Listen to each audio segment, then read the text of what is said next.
Welcome to the Happy Nightmares podcast.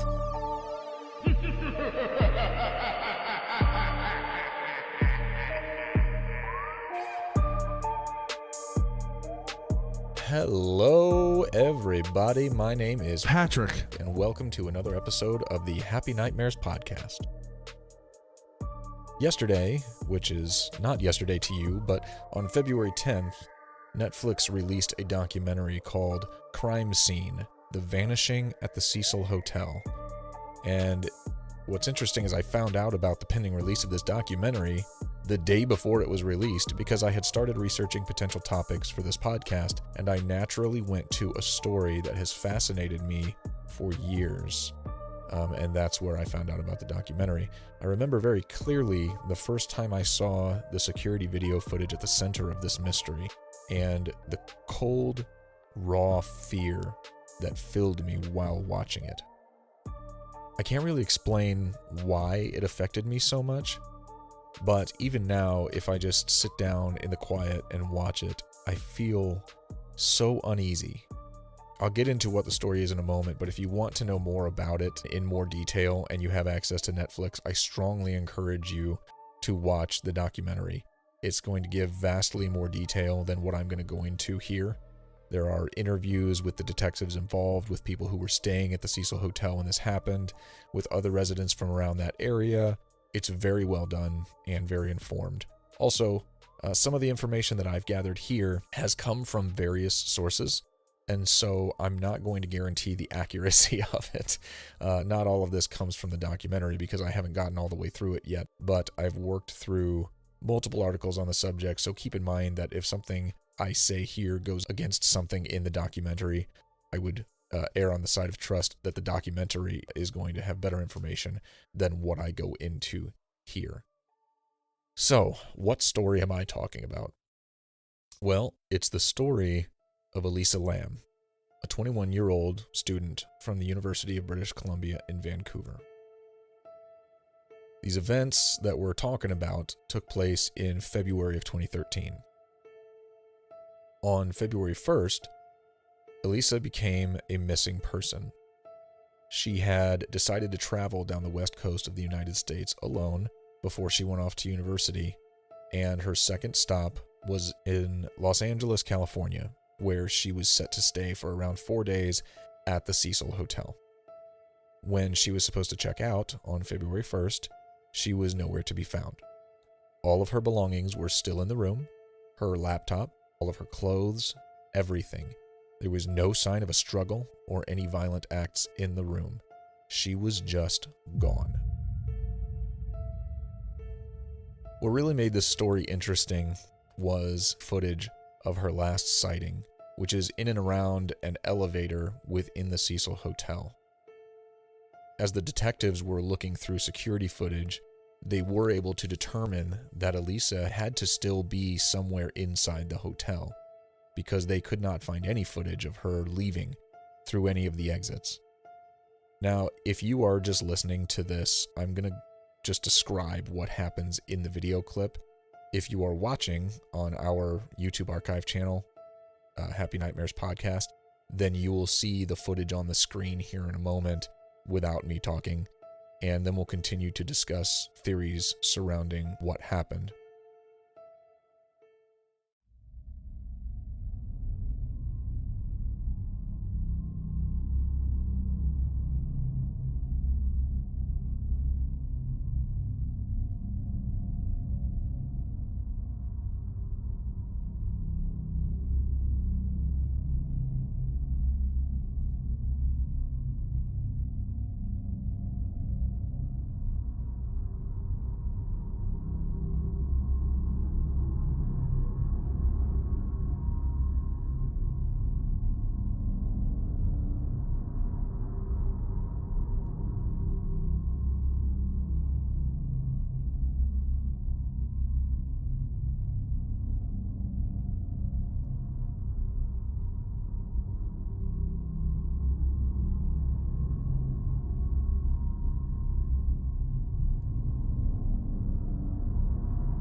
So once she's not in the elevator anymore, it starts working again like a normal elevator, whereas the whole time she was there going in and out of the elevator, the door just sat open.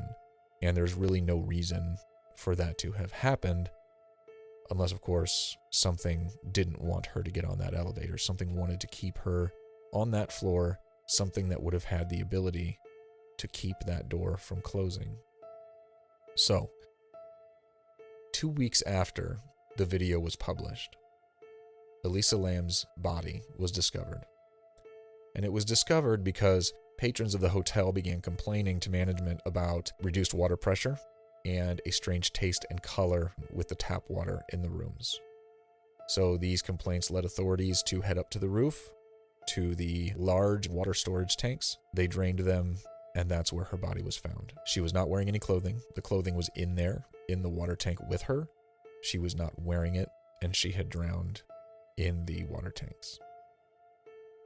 So, let's talk about some of the theories here.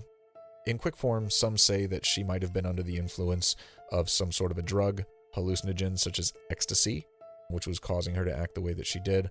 Others think she may have been followed by someone, and she was afraid, and that's why she was acting erratic, and that there was some foul play involved, and somebody put her in that tank, either after killing her or as a means to be rid of her. Maybe she saw something she shouldn't have seen.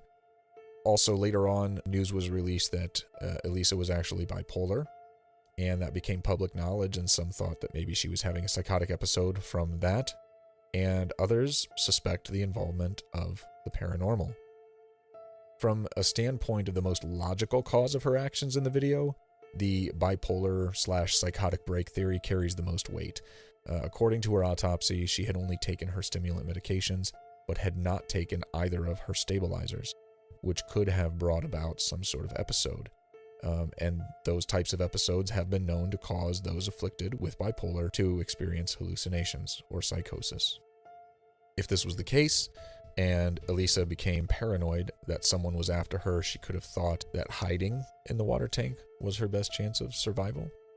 There is still a chance that even if this is the case, maybe there is still a paranormal element to it, and we'll talk about that in a little bit as well. There's some holes in the theory as well. Those water tanks on the roof are not easy to access. Only hotel staff had keys to unlock the doors to the roof. She could have taken one of the fire escapes. There was fire escapes out the windows to get up there. However, those entries to the fire escapes trigger alarms, and the hotel staff says they never heard the alarms go off. Another thing that is quite strange is that the openings to the water tanks are 10 feet in the air, and they require a ladder to reach. But there were no ladders around. The night lamb ended up inside. Also, the lids to the tanks are not hinged. They have to be removed and then replaced, which makes me wonder how in the world did they get closed if she got in there on her own. These are very tall tanks. She wouldn't have been able to stand on anything inside of the tank to reach out and bring the lid back into place. Those complications have really made some skeptical on the idea that maybe she committed suicide by going up to those tanks, and really have fueled the theories that she was murdered, and that one or more people played a part in getting her up into that water tank as a way to hide the body or as a way to actually kill her. They could have carried away the ladders, hid them. If hotel staff was involved, then they would have had access to the roof. The evidence that she wasn't wearing any clothes could have pointed to some form of a sexual crime, but during the autopsy, there wasn't any further evidence that anything like that had happened. So there really wasn't any reason for her clothing to be not on her, even though they were still in the tank with her. There was no reason for them to have been removed. Now, the hotel itself has a bit of a reputation, which is a lot of what the documentary has talked about during what I have watched so far. And it's not a really good reputation. Cecil Hotel is in Skid Row, which is the most dangerous part of Los Angeles. The sidewalks are swarming with homeless, with drug users, and with the mentally ill. A serial killer, Richard Ramirez, known as the Night Stalker, lived in the Cecil Hotel in 1984 while he worked through the murders of 13 people. There have been multiple suicides at the hotel, including one where a victim jumped from the hotel and fell on top of a pedestrian, killing them both. The Cecil has a reputation for being extremely low-cost living for people released from prison. A lot of questionable activities are going on there, and this makes the likelihood of foul play very high. Also, the unfortunate and grim past of this place really adds fuel to the idea that there might be something supernatural at work here. So much negative energy, and so much, not just death, but death fueled by ill will, malicious intent, and negative emotions. If there was a place that had the capacity to attract the darker side of the spiritual world, the Cecil Hotel fits that bill. Something else that's kind of off the wall that was really so insane and doesn't really connect. I don't know if this is even going to be mentioned in the documentary, but it was so insane to me when I first read it that I searched on multiple websites to confirm that it wasn't just made up, that it's a real thing. But it was found out that a tuberculosis drug was being studied near the Cecil Hotel. I haven't been able to get any more exact location of where that was being studied. It just said near the Cecil Hotel. But the name of that drug, and I kid you not, was Lam-Elisa, spelled exactly the same as Elisa Lam's name. Lam-Elisa is the name of the drug. This is just nuts to me. Now, the drug name is an abbreviation. I'm going to really butcher this, so I'm going to try a couple of different pronunciations here, so bear with me. Lipoarabinomannan, or lipoarabinomannan, which was abbreviated to the LAM, L-A-M, and enzyme-linked immunosorbent assay, abbreviated to ELISA. Now, there's not been anything that I know of that links the two together officially outside of the insane coincidence of the name, but it's just really one more thing in this bizarre event that adds questions on top of questions to what really happened. Now let's talk for a moment about the potential for paranormal involvement of this. After all, that's what this podcast is all about. Observing Elisa's actions during that video, if they aren't explained by missed medication or her mental condition, then another possible explanation could be some sort of demonic possession or demonic oppression. Personally, I don't see the likelihood of some sort of ghost or entity just following her and hunting her down as valid, because I don't know how that would impact the way she is moving physically and the way she's acting. I think if something was possessing her or messing with her mind from the inside, then it could leave her with those paranoid feelings where she acts like someone's watching her. She keeps peeking out, looking both directions, but also affect her motor functions in that way as she fights for control of her body from whatever is inside trying to take over, which could explain some of the kind of erratic hand movements and things like that there's really not an explanation for. In researching this, demonic oppression was not something I had heard of before. I had heard of possession. I'd never heard of demonic oppression. And it's essentially when a demonic entity wages war on a person without actually entering and taking control of their body. Still messing with their mind, voices in their head, putting ideas in their head, causing hallucinations, basically guiding the person toward an unfortunate end like suicide or becoming harmful to others. This could involve making them see things that aren't there, convincing someone that they shouldn't take their medication, for example. So this is kind of how it's possible that something like this could tie into the theory of her bipolar and not taking her medication. Maybe she didn't choose to do that. Maybe there was something else going on that caused her to miss it, which made it easier for such an entity to take control of her. Possession is much more direct. The entity takes control of a person at various levels. They could be more passive, or they could completely take control to the point where there's no sign of the original person aside from aspects of their appearance. Unfortunately, a lot of the ways to identify a possession involve auditory identifiers, which we can't get from the security footage because there is no sound. People suddenly speak different languages or in dialects that don't match any known human language. They speak in different voices. They say things about others that they could never have known. Those are all pieces of evidence that we don't have to work with in this case. I'm hoping that at some point in the documentary, maybe they have interviews with people who had personal encounters with her, at least near this, who maybe could speak to her actions or how she sounded or how she was speaking. I don't know. I didn't read anything about any such interviews in any of the articles that I looked at, but crossing my fingers. So then the question becomes, how did it happen? In a lot of situations, it is believed that a demon cannot possess someone unless they are invited, even involuntarily in some way. And one of the theories is that Elisa might have been playing something called the Korean elevator game. I had heard about this game before, but I looked up the rules, so essentially, here's how it works. What you need is one player, possibly more. There are conflicting opinions about whether or not this can be done with multiple people, and you need a building with an elevator that goes to at least 10 stories. Brief disclaimer here, messing with elevators is not cool. It can be quite dangerous. If you mess with the buttons, making it go up and down erratically, you could get stranded in the elevator, you could cause the electronics to fritz out, and that's bad news. So I'm not recommending that anyone go out and try this game. Also, it's a pain for other people who actually need to use the elevator, and if anyone else gets on with you during the game, then it's ruined and you have to start over. So this is why a lot of the videos you'll see on YouTube of people trying to attempt this game take place at very early hours of the morning, and many people try it at 3 a.m., which is supposedly the time when paranormal activity is at its peak. You get into the elevator and hit the button to go to the 4th floor. Then you descend to the 2nd floor.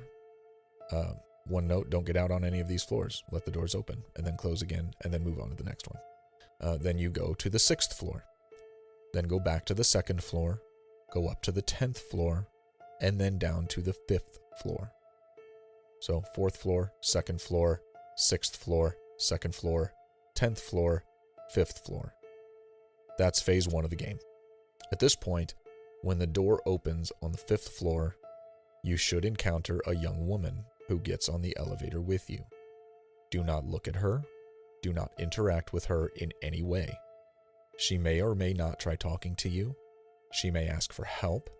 She may antagonize you. Just keep your eyes forward or closed and do not engage in any way. Press the button for the 1st floor.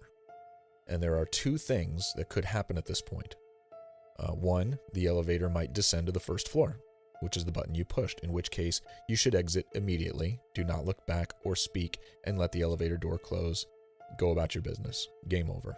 The second thing that could happen is that the elevator actually starts to go up when you push that button for the 1st floor, which essentially means that you have been allowed into the other world, another dimension. When you reach the 10th floor and the doors open, things might look slightly different. No one else will be there. The power might be out on that floor and it's in complete darkness. It may just seem slightly darker than normal or have a different color hue to it. Some players claim when you look out the windows on that floor, you just see a red cross in the distance. You don't see the outside, you just see darkness with a red cross in the distance. If you choose at this point to exit the elevator, you should continue to ignore the woman's attempts to question you or stop you. If you choose to stay in the elevator and not explore, just press the button for the 1st floor again and return home. You might have to keep pressing the button to get it to work. If you did choose to explore and have left the elevator, then there's a few rules to follow in order to properly return to your home world. First, you have to use the same elevator that you used to arrive. Then you follow steps 2 through 7 of the game, finishing on the 5th floor. So once you get back onto the elevator, you start with floor 4, and then 2, 6, 2, 10, and 5. When you reach the 5th floor, press the button to return to the 1st floor. The elevator may attempt to return you back to the 10th floor instead, and if that happens, you start pressing other floor buttons on the elevator again to stop the elevator before you reach the 10th floor. And once it stops, then you proceed to the 1st floor again. When you get back to the 1st floor, check your surroundings. If anything seems off, even the smallest details, do not get off the elevator. Repeat step 2 and go through the floor sequence again, getting back to the 1st floor and recheck. Once you are confident that you've returned to the real world, you exit the elevator. Game over. So that is the Korean elevator game. There are plenty of freaky stories about this game out there from people who have supposedly done it and achieved the results and what the ramifications have been. So if you want to chill, Go check it out. Maybe we will do a more in-depth dive into that in a later episode, and I'll go through some of those stories, and we can talk about what might be real and what probably is not. But right now, why could this tie into the case of Elisa Lam? And what are the holes in this theory? Participating in this game, if it worked, if she explored that other dimension, that could have been a means of some entity from that other world attaching itself to her and hopping back onto the elevator when she did. Maybe she talked to the woman who entered, and this is the result of that. Perhaps she messed up the floors during the trip back down, or got out of the elevator when something was amiss, thinking she had gotten back to her own dimension and found herself stranded on whatever floor that was, and thought that her only mode of survival was eventually to leave as she battled against whatever entity was trying to take over her body, and the elevator wouldn't close. It wouldn't let her go anywhere else. There are some who believe that the timestamp on the video evidence shows gaps and cuts, where as much as 53 seconds of video footage could be missing.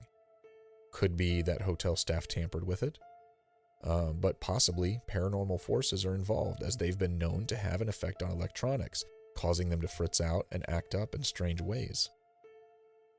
The most unfortunate part of this whole thing is that we aren't going to know what really happened. Her family is never going to have an explanation for why they lost their loved one. While stories like this can be fascinating to us and hold our attention for years, it is important to understand the grief and the torture that the family feels knowing that they lost her and won't get to know why. I know my thoughts and prayers and my heart goes out to these people, even all these years later. I'm sure that's not something that you just get over. Once again, I urge anyone interested in learning more about this story to check out Crime Scene: The Vanishing at the Cecil Hotel on Netflix. Maybe someone will see it and be able to provide some information that the authorities aren't aware of right now. You never know. In any case, thank you so much for listening. If you have thoughts on this episode or want to make suggestions for future topics, hit me up on Twitter at YTHappyNightmare with no E on the end, or on Facebook at Have Happy Nightmares. If you haven't already, check out our main YouTube channel, Happy Nightmares. Link in the description of this episode, where you will find audio horror fiction, compilations of true paranormal encounters, dark music selections, and more. Thanks again for listening. Until next time, and as always, happy nightmares.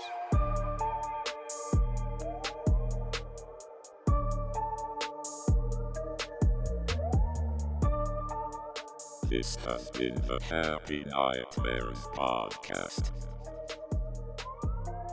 Visit our YouTube channel, Happy Nightmares, for more of the creepy content you crave.